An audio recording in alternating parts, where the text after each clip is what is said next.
એને ભાવ હોય છે. કેટલા આપણે તો જોઈએ કેવી સુંદર સેવા કરતા હોય, કેવો લાલ લડાવતા હોય, આપણને એમ લાગે કે ઠાકોરજી હજી આને ખૂબ વૈભવ આપે જેથી ખૂબ પ્રભુને લાલ લડાવી શકે. ઘણાની સેવા અને સત્કર્મ એને સત્કાર્યો જોઈને આપણને દુઆ આપવાની ઈચ્છા થાય કે અત્યારે ભલે આ ધનવાન છે, ભગવાન હજી એને ખૂબ ધન આપે, કારણ કે એના થકી કેટલા સત્કાર્યો ને કેટલા લોકોને લાભ મળે. આપણા આ આયોજનમાં કેટલા લોકો મનોરથી થાય તો કેટલા લોકોને એનું લાભ મળતું હોય છે. ખરેખર ઠાકોરજી તમને હજી ખૂબ વૈભવ આપે એમ આશીર્વાદ આપવાની આપણને ઈચ્છા થાય કે પ્રભુ તમારી પાસે ખૂબ કરાવે. કારણ કે ઘણાના ખિસ્સા ભરેલા હોય છે પણ એના હાથમાં પુણ્યો લખેલા ન હોય ને તો એના હાથ દાનથી વંચિત રહી જતા હોય. કેવલ ખિસ્સામાં ધન આવે પૂરતું નથી, પણ આપવાની ઈચ્છા ભગવાન આપે ને એના પર ઠાકોરજીની કૃપા માનજો. પૈસા માટે પરસેવો પાડીએ, પણ શ્રેષ્ઠ તો એ છે કે જે પર સેવા માટે પૈસો પાડે. મોટાભાગના લોકો પૈસા માટે પરસેવો પાડે, પણ જે પર સેવા માટે પૈસા પાડે એ ભક્ત ભગવાનનો કહેવાય. તો અહીંયા જે લક્ષણ બતાવે છે કે પ્રવાહી જીવના લક્ષણ, તો પ્રવાહી આવા સંસારમાં આસક્ત છે, એના મન સદાય સંસારમાં જ લોલુપ રહે છે.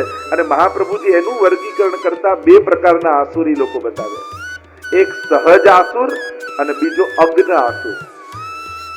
સહજ આસુર કેવો છે કે જે લૌકિકમાં સુખ અને દુઃખના અનુભવ કરે છે, આસક્તિ રાખે છે અને સંસારમાં ભટક્યા કરે છે. આ સહજ આસુર કે ભગવાને એને બનાવ્યો જાવો છે. બીજો છે અગ્ન આસુર, અને આ અગ્ન આસુર ક્યાંક દૈવીપણું એની અંદર છે. ભક્તિ માર્ગને અનુસરતો અને દેહના દંડોને ભોગવતો ક્રમે ક્રમે એની આસક્તિ ધીમે ધીમે ભગવાન નાશ કરે. અનેક સંકટોમાંથી ભગવાન એને પસાર કરે, એની ઘણી પરીક્ષાઓ કરે, પણ ઘણીવાર વિપત્તિ અનાસક્તિ આપી દેતી હોય છે. ઘણીવાર અનુકૂળતાઓ અનાસક્ત ન કરે, પણ જ્યારે સંકટ આવે ને ત્યારે બધા માટે માનતો હોય કે મારા તો આટલી ઓળખાણ ને આટલા સગા ને આટલા મોટા, પણ જ્યારે સંકટ આવે ને બધા પાસે જાય અને બધા જ હાથ ખંખેરીને ઊભા થઈ જાય ત્યારે એને સમજમાં આવે કે સાચા સગા છો શ્રીનાથજી, મારે સાચા સગા છો શ્રીનાથ. ત્યારે આ જ્ઞાન થાય. ઘણીવાર પ્રતિકૂળતાઓ સમજણ આપે છે, અનુકૂળતાઓમાં ઘણીવાર બધાવીને ઉભા રહી જતા હોય ને ત્યારે બુદ્ધિની સમજણ બીડાઈ જતી હોય છે અને વિપત્તિમાં સમજણ ખીલી જાય. અને એટલા માટે આ અગ્ન આસુર એવો છે કે ક્યાંક એને દૈવીપણું છે અને ભગવાન એને જે શાપ અપાવ્યા છે યા દંડો અપાવ્યા છે એમાંથી પસાર કરતા કરતા એ ક્રમે ક્રમે ધીમે ધીમે ભગવાનને પામી જતો હોય છે. તો અગ્ન આસુરની વાત કરી અને આમ આખું વર્ગીકરણ કરીને આપ્યું ને છેલ્લે મહાપ્રભુજી કહે કે આ દૈવી આસુરીની વાત કરી, એના વર્ગીકરણ બતાવ્યા, પણ એક વિશેષ પ્રકારના બીજા જીવો છે અને એને મહાપ્રભુજી ચરસણી જીવ કહે છે. અને આ ચરસણી જીવ કેવો છે કે જેના વિશે ખબર જ ન પડે કે આ છે ક્યાંનો. ક્યારેક થોડી વાર સેવામાં બેસી જાય, ક્યાંક જઈને યજ્ઞમાં બેસી જાય, ક્યાંક જઈને ઉપવાસે કરી આવે, ક્યાંક જઈને સંસારી જોડે બેસે તો સંસારી જેવો થઈ જાય કે આપણે ભગવાનમાં માનીએ નહીં હો, એવો છે. એટલે કે જેની જોડે બેસે એવો થઈ જાય. મહાપ્રભુજી કહે કે આવો જીવ તો સમજમાં જ નથી આવતો કે કેવો છે, એટલે મહાપ્રભુજી એને ચરસણી જીવ કહે કે એવો ચમચો હોય કે એનાથી દાળે હલાવી લો, શાકે હલાવી લો, બધું હલાવી લેવાય, એ બધામાં કામ લાગી જાય. અને એવાય ઘણા મળે, ઘણા કે આપણે તો કોઈને ખોટું લગાડવા નહીં દેવાનું, એટલે જેના જોડે બેસે એવા થઈ જાય, એના પોતાના કોઈ વિચાર જ ના હોય અને બસ જેના જોડે બેસી એવી વૃત્તિ ધારણ કરી. મહાપ્રભુજીને ચરસણી જીવ કહે છે. તો અહીંયા અનેક ભક્તોના લક્ષણ મહાપ્રભુજી બતાવ્યા છે. એમાં 12 અને 13મા શ્લોકમાં મહાપ્રભુજી પુષ્ટિ જીવના જે લક્ષણ બતાવતા આજ્ઞા કરે છે કે મારો જે પુષ્ટિ જીવ છે એ કેવો જીવ છે એનું લક્ષણ બતાવતા મહાપ્રભુજી બોલ્યા, બધા જ ભક્તોના લક્ષણ બતાવતા દરેક પ્રકારના જીવોના લક્ષણ બતાવતા મહાપ્રભુજી પોતાના નિજ ભક્તોનો પક્ષપાત લેતા કહે તસ્માત જીવાહ પુષ્ટિ માર્ગે ભિન્ના એવ ન સંશય. અને તેથી પુષ્ટિ માર્ગીય જીવો જુદા જ છે, એમાં કોઈ સંશય નથી. આ દુનિયાનો જે પ્રવાહ ચાલી રહ્યો છે એવા પ્રવાહમાં વહેનારા અમારા જીવો નથી. એ કંઈક અલગ છે, એની સોચ કંઈક અલગ છે, એની કંઈક ભાવના કંઈક અલગ છે. અને આ પુષ્ટિ માર્ગના ગણિતો છે ને સાધારણ લોકોને સમજમાં ના આવે. આપણે કહીએ ને માંગવું નહીં ઠાકોરજી આગળ, એટલે જો માંગવું જ ન હોય તો પછી ભગવાન પાસે જઈને કરવાનું શું? એને એમ લાગે કે ભગવાન એટલે કામ કઢાવવા માટે જેની પાસે જવાય એનું નામ ભગવાન. કોઈ ન કરે તો આ કરી આપ. સારું થયું કે હું નાસ્તિક ન થયો, કારણ કે ભગવાન હશે તો કોઈ દી કામ લાગશે. એના સાહિત્યકારોના આવી કવિતાઓ છે. તો મહાપ્રભુજી સ્પષ્ટ કહે, મારા પુષ્ટિ માર્ગીઓ જુદા છે. તો અહીંયા બેસેલા દરેક વૈષ્ણવને એવું લાગે છે કે તમે કંઈક જુદા છો, કે જ્યારે તમે સંસારમાં જાઓ છો ત્યારે બીજા કરતા તમારી સમજ કંઈક જુદી છે, તમારી ભક્તિમાં કંઈક મેચ્યોરિટી છે, તમારી ભક્તિમાં કંઈક એ પરમ પ્રેમની સુગંધ છે. તમને અહેસાસ થાય છે, લોકોને જ લાગશે કે તમે કંઈક જુદા ભક્તિ કરો, તમારો કંઈક ભાવ જુદો લાગે છે. લોકો જ તમને જુદા તારી દેશે, કારણ કે તમે વિશેષ રૂપે આ શુદ્ધ પુષ્ટિ ભક્તિ, નિષ્કામ પુષ્ટિ ભક્તિ, આ નિર્ગુણી ભક્તિને ભજતા હશો ને તો તમને પછી સાધારણ લોકો પર ક્રોધ નહીં આવે, દયા આવશે કે જોને બિચારાને સમજ નથી. પછી વિરોધી લોકો નહીં લાગે, અજ્ઞાની લોકો લાગે. અને એટલા માટે પુષ્ટિ ભક્તની સમજદારી એવી હોય કે એને તો બધા ઉપર દયા આવે કે જોને બિચારાને સમજ નથી. સાધન ન હોય યા સગવડતા ન હોય તો સમજાય, પણ જેને સમજ જ ન હોય એને કેમ કરીને સમજાવો? મહાપ્રભુજી સ્પષ્ટ કહે. અને જુઓ, વાર્તા સાહિત્યનું પ્રમાણ છે. કેવા ભક્તો, હરિ ગુરુ વૈષ્ણવ ત્રણેય માટેની કેવી ભક્તિ, પ્રભુ માટેની ભક્તિના પ્રમાણ જુઓ.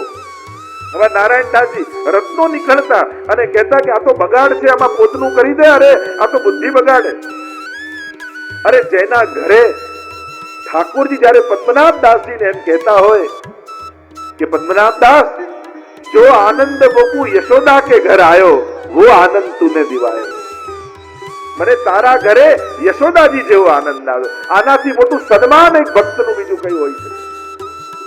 જેના છોલે આરોગવા તૈયાર હોય કે પદ્મનાભદાસજી વિનંતી કરતા હોય કે આપ મહાપ્રભુજીને ત્યાં પધારો, રોજ 56 ભોગ મળશે, મારા ઘરે તો કાંઈ નથી. અને પ્રભુ પોતે કહેતા હોય કે તારા ઘરે છોલે આરોગીશ પણ તને છોડીને નહીં જાય. આવા ભક્તો આપણે છે. એક એક ભક્તોના પ્રમાણ તમે જુઓ, એક એક ભક્તોના લક્ષણ તમે જુઓ. તમને સાધારણ ભક્તો કરતા 84-252 ની વાર્તા કંઈક જુદી લાગશે, કંઈક જુદા એના અર્થઘટનો તમને લાગશે. ત્યાં ભક્તો કેવા છે કે જે કેવલ ને કેવલ પ્રભુના સુખ માટે જીવનારા ભક્તો, જેની ભીતર સ્વસુખનો ક્ષણ માત્ર પણ વિચાર છે. જ્યારે નારાયણદાસ બ્રહ્મચારીને ચંદ્રમાજી કહેતા હોય કે કંઈક માંગ મારી પાસે, અને ત્યારે કે હવે ગુસાઈજીને ત્યાં પધારો, હવે મારું શરીર અશક્ત થઈ ગયું, હવે આપને સુખ આપવા લાયક નથી રહ્યું. કુંભનદાસીની વાર્તા જુઓ. અરે એવું તો દુનિયામાં જોયું કે જ્યાં ભક્ત ભગવાન વગર ન રહેતો હોય, પણ પુષ્ટિ માર્ગમાં તો ભગવાન ભક્ત વગર નથી રહેતા. જો કુંભનદાસજી મંગળાનું કીર્તન ન ગાય તો શ્રીનાથજી મંગળા ન કરે. વાર્તામાં આવે છે કે જયારે ગુસાઈજીના લાલજી લઈ ગયા કુંભનદાસજીને ગોકુલ લઈ જવા હતા, ત્યાં નવનીત પ્રિયાજીને કીર્તન સંભળાવવા હતા, અને નાવમાં બેસાડીને લઈ જાય, અને જ્યાં નાવ ચાલી સવાર થઈ અને કુંભનદાસને યાદ આવ્યું કે મારી મંગળાના કીર્તનની સેવા, પ્રલાપ કરવા લાગ્યા અને કિનારેથી ભાગ્યા કુંભનદાસ.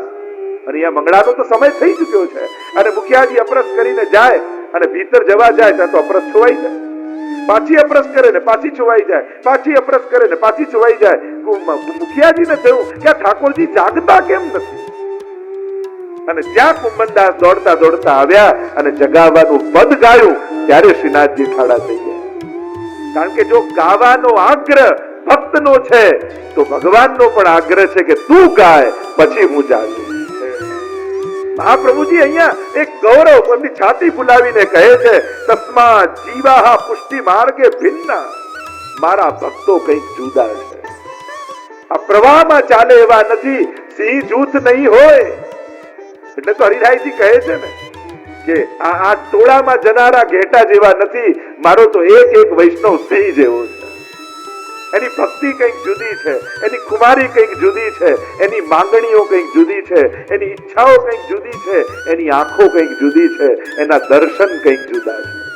નહીં તો આ જ દર્શન ખુલ્લા હોય અને કેટલા લોકો દર્શન કરતા હોય, અને અમે તો બેઠા હોય ને જોતા હોય, ઘણા આમાં કંઈક ફેરવતા હોય, ઘણા કંઈક આજુબાજુ જોતા હોય, અને ક્યાંક કોઈ ખૂણે ઉભેલો પુષ્ટિ માર્ગી વૈષ્ણવ દર્શન કરતો કરતો આંખોમાં જળજળિયા ભરી અને ઠાકોરજી જોડે આત્મસાત કરી લેતો હોય, કંઈક જુદો દેખાય. તો ઘણા કહ્યો આ દર્શનમાં બહુ આનંદ આવે, બહુ આપણે શું થયું, આજે ભીડ બહુ હતી, ભીડ બહુ હતી એમાં આનંદ આવે. તો ઘણાના આનંદ જુદા જુદા હોય. અમારા તો શ્રીનાથજી બાવાના અરે એવા એવા પ્રસંગો આવે છે, પૂર્વ 252 ની વાર્તામાં આવે કે પૂર્વમાંથી સ્ત્રી પુરુષ આવ્યા અને એટલી બધી ભીડ શ્રીનાથજીના દર્શનમાં, ઊંચા થઈ થઈને દર્શન કરવા જાય પણ દર્શન થતા નથી, અને એવો તાપ એ સ્ત્રીને થયો કે આટલી દૂરથી એ શ્રીનાથજી બાવા દર્શન કરવા આવી, આપના દર્શન નહીં થયા. એવો તાપ થયો કે ઇતિહાસ એમ લખે છે કે શ્રીનાથજીથી સહન ન થયો, અને શ્રીનાથજીએ ભીડમાં કૂદકો મારીને કૂદ્યા અને સ્ત્રીનો હાથ પકડી સદૈને લીલામાં સ્વીકાર કરી લીધો. આને કહેવાય દર્શન, કે એવા પ્રેમથી ઠાકોરજીને જુઓ કે એ પણ તમારા સિવાય બીજા કોઈને જોઈ ન શકે. આ દર્શન. ઘણા લોકો એમ કે હવેલીમાં જાઓ બીજું શું મળવાનું, દર્શન જ મળવાના. અરે દર્શન મળવાય કે નાની વાત નથી, ભગવત દર્શન એ તો કેટલી મોટી વાત છે. લોકો હવેલીમાં તો દર્શન જ મળે ને બીજું શું. અરે દર્શન, ભગવત દર્શન, મોટા મોટા દેવતાઓ, ઋષિઓ, મહાપુરુષો, ભક્તો, એ વૃત્રાસુર હોય, ગોપીજનો હોય, બધાએ ભગવત દર્શનની યાચના કરી છે. અક્ષણવતામ ફલમિદમ ન પરમ વિદામ સખ્ય પશુનનુ નિવેશયતોર વયશ્ચૈ વક્ત્રમ વ્રજેશ સુતયોરનુ વેણુચિષ્ટમ યૈર્વા નિપિતમનુરક્ત કટાક્ષ મોક્ષમ. ગોપીઓ કહે કે આજે ખબર પડી કે આંખ મળવું કેટલી મોટી વાત છે, કારણ કે આજે આ આંખથી અમે ભગવાનને જોયા, એટલે આજે નેત્રવાળા થવું સફળ થઈ ગયું. આ હરણીઓને જુઓ, દર્શન કેમ કરાય.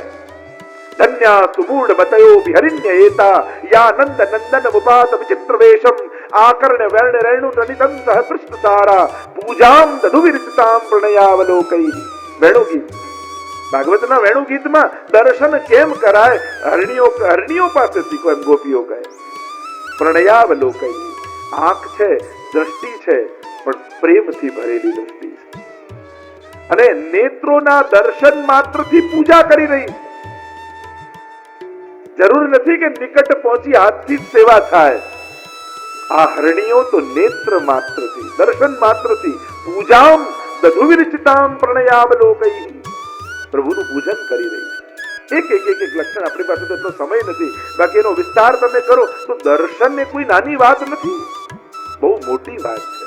ભગવત દર્શન કરવા, જ્યારે પણ હવેલીમાં આવીને દર્શન કરો ત્યારે એવો ભાવ રાખજો, આજે મને સાક્ષાત પ્રભુના દર્શન થયા. પોતાની જાતનો અહોભાવ માનો. અહીંયા અમારા મહાપ્રભુજી જે વાત કરી રહ્યો હતો, મારા જીવો કંઈક ભિન્ન છે, સાધારણ નથી, એમની સમજણ કંઈક જુદી છે. ભગવદ રૂપ સેવાર્થ તત્ સૃષ્ટિ નાન્યથા ભવે. અને આ સૃષ્ટિ જે પુષ્ટિ સૃષ્ટિ છે એ ઠાકોરજીએ ભગવત સેવા માટે જ પ્રગટ કરી છે, એમ મહાપ્રભુજી કહે. અને એટલા માટે હે વૈષ્ણવો, તમે દુનિયાભરના બધા સાધનો કરી લો, પણ જ્યાં સુધી સેવામાં નહીં બેસો ત્યાં સુધી આત્માનંદનો અનુભવ તમને નહીં થાય, ત્યાં સુધી આત્માને પૂર્ણતાનો અહેસાસ નહીં થાય. કારણ કે જે માટે જન્મ મળ્યો હોય એ કાર્યમાં ન જોડાઓ ત્યાં સુધી પરમાનંદનો યા પૂર્ણાનંદનો અનુભવ નથી થતો. એટલે એક વાત મહાપ્રભુજીની આજ્ઞા સમજી લેજો, તમારો જન્મ જ ભગવાનની સેવા માટે થયેલો. તો આવી સૃષ્ટિ મહાપ્રભુજીએ પ્રગટ કરી છે. એમ સમજાવતા આગળ 20મા શ્લોકમાં મહાપ્રભુજી આજ્ઞા કરે છે. આપણે સંક્ષિપ્ત દર્શન કરી અને આગળ વધીએ છીએ. મહાપ્રભુજી આજ્ઞા કરે છે, મારો આ નિર્ગુણ ભક્તિમાં ચાલનારો જે ભક્ત જ છે, નૈસ્ત્રૈગુણ્ય ભવાર્જુન, જે ભગવાને કહ્યું નૈસ્ત્રૈગુણ્ય, ત્રણેય ગુણોથી પર થા, નિર્ગુણ ભક્તિ કરનારો થાય. કારણ કે તામસની ભક્તિ જુદી છે, રાજસ ભક્તોની ભક્તિ જુદી છે, સાત્વિક ભક્તોની ભક્તિ જુદી છે. પુષ્ટિ ભક્તિ એટલે નિર્ગુણી ભક્તિ. તે ભક્ત કેવો છે? તો વૈદિકત્વમ લૌકિકત્વમ કાપટ્ય તેષુ નાન્યથા.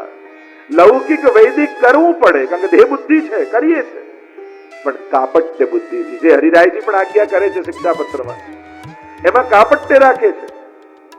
એટલે કે કાપટ્ય એટલે વૈદિક અને લૌકિક કર્તવ્ય બુદ્ધિથી કરે છે, ને બુદ્ધિથી નથી કરતો.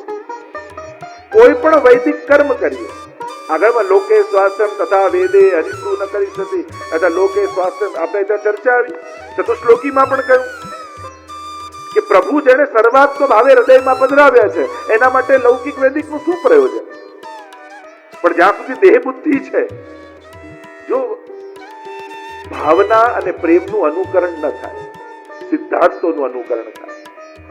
શબરી એઠા બોર આરોગાવે રામ, પણ આપણાથી ના આરોગાવે, કારણ આપણે શબરી નથી. જો આ બે વાતે આપણા હિન્દુ સમાજને બહુ મોટું નુકસાન પહોંચાડ્યું. અને અત્યારે દરેકના મોઢે આ બે વાત હોય. એક, ભગવાન તો ભાવના ભૂખ્યા, એટલે જે ભાવથી કરો એ ચાલે. એટલે એનો દુરુપયોગ કરીને આપણે કાંઈ ન કરવું હોય ને, એ આ લોકો આ શબ્દો બહુ વાપરે. જેને કંઈ ન કરવું હોય ને, ભાવના ભૂખ્યા એટલે જે કરો એ ચાલે. તમને કહી ગયા પ્રભુ, આમ ભાવના ભૂખ્યા કરી કરીને આપણે બધું જ મૂકી દીધું.